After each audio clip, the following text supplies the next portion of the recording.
Hello everybody, I hope you're doing well today and are having a great time gearing up for the holidays, but today I have a gift of my own for you, and it's in the revival of this gem of a weapon, the Kuva Kohm. Now, I say revival, take that with a grain of salt, because this weapon's always been good, it can even be great in terms of damage, and let you keep yourself in high level steel path with upfront damage, doing most of the work until the mid 200s. You might need to rely on status or roar, or other kind of multiplicative damage buffs to push you farther than that. But there's always been one major drawback of the weapon, and that is its ammo consumption. In order to get the most out of this weapon, it needs to spool up, but the delivery of death comes at the cost of increased ammo costs as well.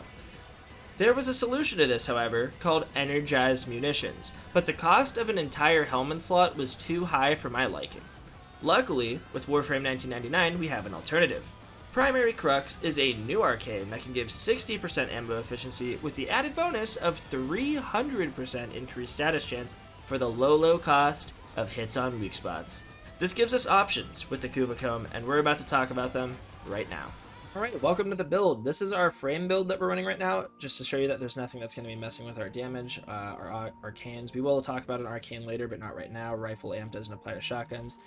Let's go look at our Kuva Kohm build now. So, for those who don't know, Kuva Kohm has a 90% status chance off rip. You can see it right here, which is absurdly high. But there is a passive effect that isn't listed here for some reason with the Kuva Kohm, where the longer you hold it down, the faster its fire rate, and it's kind of spooling up. So the faster its firing rate gets, but on top of that, it also increases its multi-shot up to a pellet count of 12. Now, your status chance that's listed on the card here gets divided by each current pellet. So, off rip, if we shoot enough to the point where we're getting 2 shots, each pellet's going to do 45 instead of 90. Divide that by 12 with 216 plus primary crux, giving us 300%.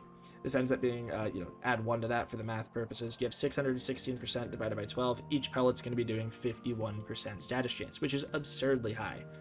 Because of how high the status chance is, we end up taking Prime Chilling Grasp because we just want the raw damage from cold to be thrown into our element damage multiplier. Magnetic Strafe is also phenomenal because not only is it a combined element that you can't get without combining elements other than Magnetic Strafe, but because it's magnetic, it helps us shred shields, and at max stacks, it causes an electric proc, which feeds into Galvanized Savvy's damage increase. And not to mention, it also has increased fire rate, which seems tailor-made for the Kohm. We do run Galvanized Savvy, obviously, because this thing's a status machine, and we end up doing plenty of damage with this because we are applying every element times 2 extremely quickly because of the sheer amount of pellets we have. Galvanized Hell at off rip is going to give us 2.1 multi-shot, so we're going to be shooting between 24 and 36 shots per shot just at full spool without needing to secure any kills. When this thing is operating at maximum stacks, we are above 3 multi-shot, meaning that we are always going to be shooting between 36 and 48 pellets every time we pull the trigger at full spool. So, just hold left click and this thing shreds everything. Laser Sight, because this is a higher critical chance increase than Blunderbuss, we end up getting pretty high up there with that.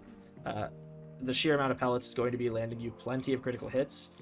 Primed Ravage for the damage multiplier. It's 4.8, but this will go up to 6.0 if you have a Tenacious Bond on a pet, which we'll talk about. Toxic Barrage for the 60-60. I probably wouldn't trade out. This is probably the only 60-60 that has status chance that I would keep in the build, simply because it keeps our pellet count above 50%. You could trade this out for more damage if you wanted, but I do value that status chance being 50% or higher on each pellet because that's just a lot of status spread. And we run Prime Point Blank here. Now, we used to run Blaze. Let me type in Blaze real quick, which is a 60-60, but instead of status chance, it is just raw heat and regular damage. Now, that was what we were running, and then I did some damage calculations. I will throw it up on screen. Keep in mind that is not an accurate depiction of things that will translate into game. It's just how I compare builds to each other. It's a simplified version of the damage formula specifically for that, not to actually reflect those damage numbers into the game. But we tested it on pen and paper, and we also tested it in practice. So both in theory and in practice, Prime Point Blank did come out on top. The thing about Blaze, though, is that if you do not have a Prime Point Blank, do not run a regular Point Blank. I do recommend running Blaze if you only have a regular Point Blank, because you do get more damage with regular Point Blank, but it's kind of negligible for the, and it's not really worth losing the benefits of having a higher heat weighting in your status chance here. So we have 21%. It's getting beat out by Magnetic, Viral, and it's tied with Slash.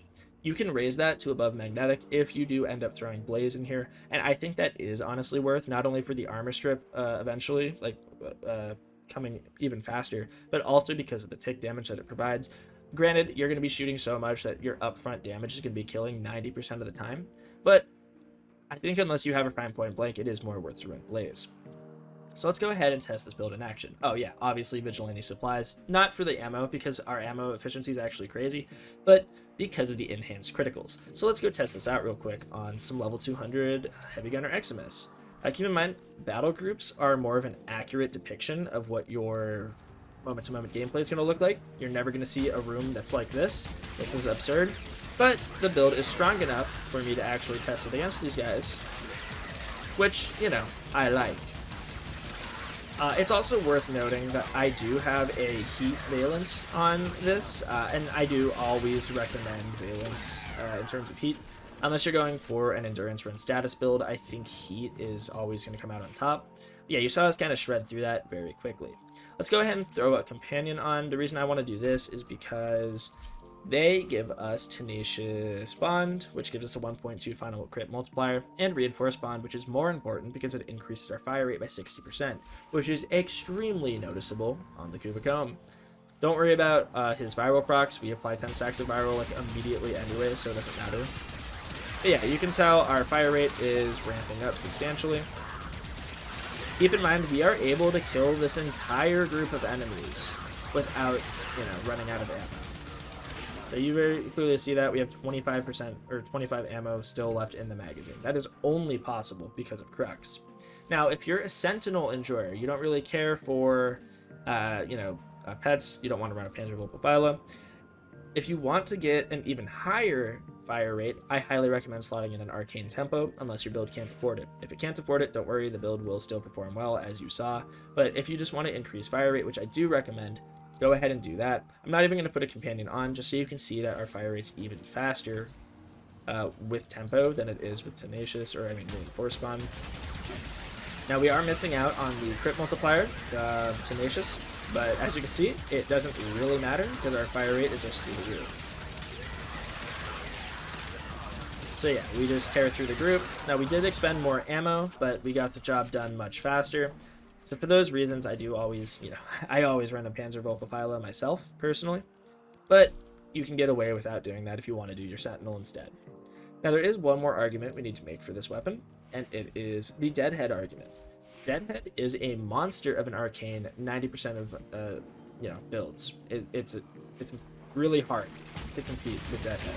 And it's hard to compete with Deadhead even here. You're seeing it is killing much faster than Crux, but now you're seeing the downfall. And this is the issue with Kuva Kohm in general. It eats through ammo at full speed. 2 full reloads out before killing the group. Now, if we didn't have to do those reloads, this thing would be significantly stronger. So I'll tell you what we're going to do. We're going to go ahead to config C, and I personally am not a fan of this, but we do have energized munitions on. So if you do want to run Deadhead and just get that increased damage, make sure you have an energized munition subsumed over it. So pop energized munitions, and then we can start kind of shredding. Now that does scale with duration, so you're going to have to mod for duration if you want to get any practical value out of this. But as you can see, we still have ammo left over, because it also gives you higher efficiency than Crux, but you do not have that increased status proc. So there's the builds. You can get both of these going. I personally do not like running energized munitions. I think having a subsume, not to make a weapon stronger, but simply to make it, in my opinion, viable, is way too high of a cost. But, it is an option for those of you out there who have an ability that you deem useless, and you can subsume over it with energized munitions. Even though, personally, I would take Roar, because that's another multiplicative damage increase. Maybe, who knows, maybe you want to do both. But make sure Arcane Tempo is on if you care about ramping this thing up to another level. It really does make a major difference in your gameplay. And then obviously Bane mods, Roar, Eclipse, Matarai, Void Strike. These things will also just put your damage potential into the stratosphere. So we're not really going to demonstrate it. That's kind of self-explanatory. It's a no-brainer. But yeah, that's the build. I'll show you some clips of me running this thing at full potential in Lua Conjunction Survival. But yeah, that's about it. Thank you for watching the video. If you guys found it helpful, please leave a like, because that does actually help the video a ton. And if you guys think that you could find anything that increases the viability of this build in any way, I'll show you this again right here. I do want Crux on. Go ahead and let me know in the comments below. Please try to keep discussion centered around the weapon itself. I know a lot of people get bent out of shape because they think that I'm trying to say this is the best weapon in the game. That's not the purpose of my weapon workshop series. The purpose is to show you that a weapon is able to compete in endgame, not that it is better than the, you know, top 5 meta weapons or whatever. So yeah, keep in mind when commenting that this is a video focused around Kuva Kohm and only Kuva Kohm. But yeah, thank you for watching. It means a lot to me. I hope you guys all have a great day and enjoy your holidays. Peace.